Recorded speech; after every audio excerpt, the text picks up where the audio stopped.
नमस्कार दोस्तों, स्वागत है आप सभी का। शेक्सपियर ने कहा था what is in the name, नाम में क्या रखा है। लेकिन दोस्तों नाम में बहुत कुछ रखा है। ऐसे थोड़ी ना कई देश और हमारे भारत के भी कई स्टेट्स में कई जगहों के नाम बदले जा रहे हैं। उन्हीं देशों की लिस्ट में अब नया देश आया है तुर्की। तुर्की ने हाल ही में अपना नाम बदल के तुर्की रख दिया है। तो इस वीडियो में हम देखेंगे कि इसका क्या मायने हैं, क्या इम्पोर्टेंस है, क्या जस्टिफिकेशन दी गई तुर्की के द्वारा और क्या कंसर्न थे तुर्की के लोगों को तुर्की नाम से, जो उन्होंने अपना नाम तुर्किया रखा। तो आप इस वीडियो को अंत तक देखिएगा। चैनल पर नए हो तो सब्सक्राइब अवश्य कर लें।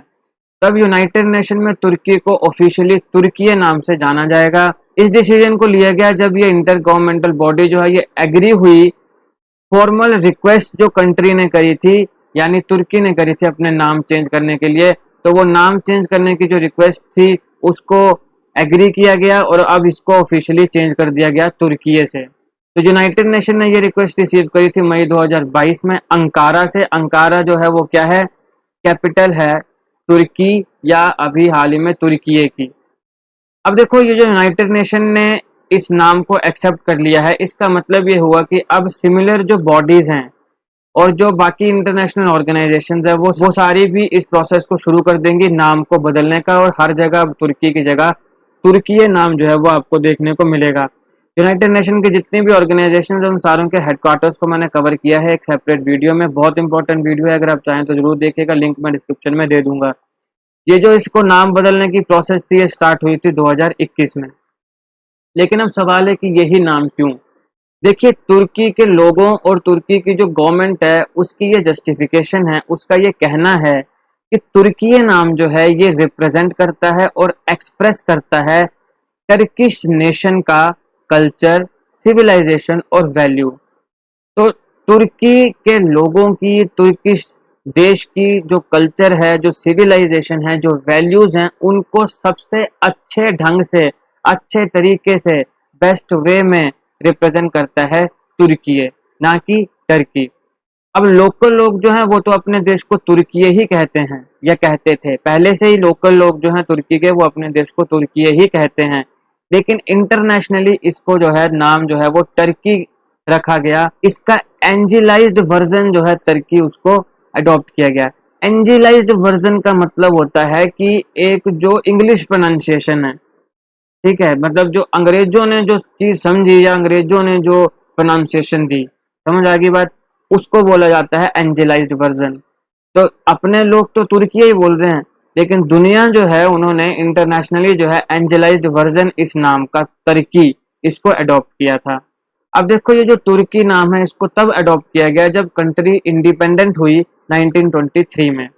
तो इससे पहले ये यूरोपियंस के कंट्रोल में थी। तो यूरोपियन जो थे वो तुर्की को अलग अलग नाम से जानते थे, जिसमें से तुर्कुए और टर्की ये दो जो थे ये बहुत ही प्रचलित नाम थे। इसके अलावा यूरोपियंस और भी कई नामों से तुर्की को जाना करते थे या तुर्की को पुकारते थे, लेकिन तुर्किया और टर्की या तुर्की ये दो जो थे ये काफी प्रचलित नाम थे।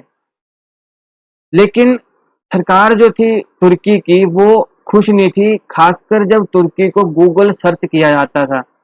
तो क्या दिक्कत है कि जब गूगल में सर्च किया जाता है तुर्की को तो एक बहुत बड़ा वर्ड है उसका नाम भी तुर्की है, आप जानते ही हैं ये। तब जैसे ही तुर्की नाम को सर्च किया जा रहा है तो ये बर्ड का नाम आ जा रहा है। तो इससे तुर्की के लोग जो थे और खासकर वो जो सरकार है वहां की, रसप तय्यिप अर्दोगन जो उनके लीडर्स हैं और उनकी सरकार है, उनको और लोगों को ये अच्छा नहीं लगता था। क्यों? क्योंकि ये जो बर्ड आपको देखने को मिल रहा है इसे जो क्रिसमस मील होती है, मतलब वहाँ क्रिसमस मनाया जाता है तो उस दिन, या फिर जो थैंक्स गिविंग मनाई जाती है नॉर्थ अमेरिका में तो उस दिन इसको खाया जाता है। ऐसा उनका कहना है कि भाई हमारे नाम पर एक बर्ड का नाम भी है जिसको क्रिसमस मील और थैंक्स गिविंग के दिन जो है नॉर्थ अमेरिका में उसको खाया जाता है। तो तब एक तो ये चीज थी जो तुर्की के लोगों को और सरकार को जो थी वो खुश नहीं थी। तो इसके अलावा वहां की सरकार को एक और चीज अच्छी नहीं लगती थी कि जब कैम्ब्रिज डिक्शनरी में हम तुर्की का मतलब देखें तो उसमें उसका मतलब आता है अ स्टूपिड सिली पर्सन और समथिंग दैट फेल्स बैडली।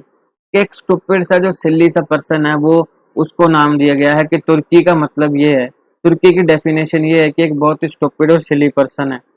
तो तुर्की की जो सरकार है उसको भी ये बात अच्छी नहीं लगी। और देखो यार, बात ऐसी है भाई, नेशनलिज्म की जो एक धारणा है, नेशनलिज्म देशभक्ति की जो एक भावना है, वो तो सारों में होती है। तो अब ये बात भी ठीक है कि एक बर्ड का नाम आ जा रहा है, या फिर कैम्ब्रिज यूनिवर्सिटी बोल रही है कि एक स्टूपिड सिली पर्सन है, और उस शब्द का मतलब है ये, जो शब्द जो है वो उस तरीके का नाम है। अब जैसे हमारे भारत को ही कोई बोल दे कुछ, तो हमें भी बुरा लगेगा कि अरे हमारे भारत को क्यों बोल दिया। तो उसी प्रकार से जो तुर्की है उसको अच्छा नहीं लगता होगा कि भाई सर्च कर रहे हैं तो बर्ड का फोटोज आ रही हैं, और कैम्ब्रिज डिक्शनरी में देख रहे हैं तो स्टूपिड सिली पर्सन और समथिंग दैट फेल्स बैडली, ऐसी ऐसी डेफिनेशंस आ रही हैं। तो इस सब चीज़ों के ऊपर उन्होंने अपनी आपत्ति जो है वो जताई। तो अब गवर्नमेंट ऑफ तुर्की ने स्टार्ट करी रीब्रांडिंग कैंपेन कि हम अपने देश को एक दोबारा से उसकी रीब्रांडिंग करेंगे। तो इसलिए उन्होंने एक नई एक्सपोर्ट प्रोडक्ट्स के लिए फीचर करना शुरू किया, मेड इन तुर्की। जैसे अब इंडिया में कोई चीज बनाई जाएगी तो उसमें लिखा होगा मेड इन इंडिया, ठीक है ना, मेड इन चाइना। उसी प्रकार से मेड इन तुर्की किसी भी तुर्की की चीज में नहीं लिखा जाता था। मतलब इस सरकार ने शुरू किया कि हम मेड इन तुर्की नहीं लिखेंगे, हम क्या लिखेंगे, मेड इन तुर्की लिखेंगे। तो जैसे इसमें देखो, ये है made in Turki, made in तुर्की। तो देखो मेड इन टर्की नहीं लिखा है, यहाँ पे क्या लिखा है, मेड इन तुर्की लिखा है। तो ये कैंपेन वहां पे शुरू की गई। इसके साथ साथ गवर्नमेंट ने एक टूरिस्ट कैंपेन लॉन्च की जिसका नाम रखा गया हेलो तुर्की, जो कि इसकी टैगलाइन थी। यानी एक टूरिस्ट कैंपेन शुरू की जिसकी टैगलाइन थी हेलो तुर्की। तो ये देखिए, ये हेलो तुर्की है, यहाँ पे लिखा है हैशटैग हेलो तुर्की है। तो यहाँ पर भी देखो कि टर्की का यूज नहीं हुआ है, शब्द का यूज नहीं हुआ है, क्या यूज हुआ है, हेलो तुर्की है। तो इस प्रकार से इन्होंने रीब्रांडिंग की जो कैंपेन है वो शुरुआत करी गवर्नमेंट ऑफ टर्की ने, ताकि हम तुर्की नाम को इंटरनेशनली इस्टेब्लिश कर सकें, ना कि टर्की को। तो ये कारण थे जिसकी वजह से तुर्की देश जो है उन्होंने या उसकी सरकार ने अपना नाम ऑफिशियली बदला है तुर्की, और यूनाइटेड नेशन ने भी अब इसको मान्यता दे दी है। लेकिन क्या ये इकलौता ऐसा देश है जिसने अपना नाम बदला? बिल्कुल नहीं, ऐसे और भी बहुत देश हैं जिन्होंने अपना नाम बदले हैं। तो आपको स्टैटिक जी के पॉइंट ऑफ व्यू से वो याद रखना भी जरूरी है, तो मैं आपसे शेयर करता हूँ। नीदरलैंड ने अपना नाम बदला, पहले इसका नाम होलैंड था, होलैंड से इन्होंने अपना नाम रखा नीदरलैंड। उसके अलावा नॉर्थ मैसिडोनिया ने अपना नाम जो है वो बदला। उसके अलावा मैसिडोनिया ने अपना नाम बदला नॉर्थ मैसिडोनिया। जो पॉलिटिकल डिस्प्यूट्स मैसिडोनिया के चल रहे हैं ग्रीस के साथ, उसके वजह से उन्होंने अपना नाम क्या रख लिया, नॉर्थ मैसिडोनिया।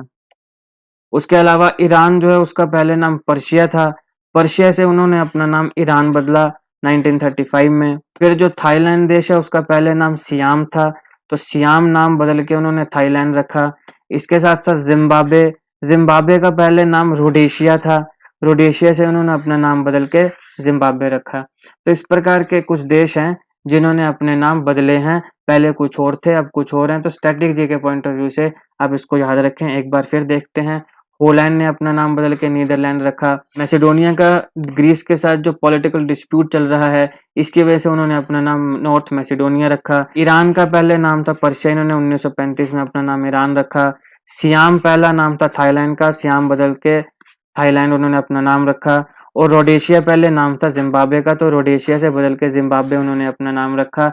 और अब तुर्की जो था उसने अपना नाम बदल के क्या रख दिया है, तुर्की रख दिया है। तो ये सारी चीजें आपने, ये सारे फैक्ट्स आपने याद रखने हैं। इसके साथ साथ एक देश आता है म्यांमार, जिसको पहले बर्मा कहा जाता था। तो ये भी आपने याद रखना है कि पहले बर्मा कहा जाता था और अब उसका नाम म्यांमार है। तो ये सारे कंट्रीज के नाम भी आप याद रखें। तो ये था इस टॉपिक का एनालिसिस। आई होप आपको ये वीडियो अच्छी लगी हो। अगर आपको अच्छी लगी तो लाइक करिएगा, शेयर करिएगा। ऐसे जी के वीडियोस के लिए हमारा चैनल अभी सब्सक्राइब करिएगा। Thank you for watching.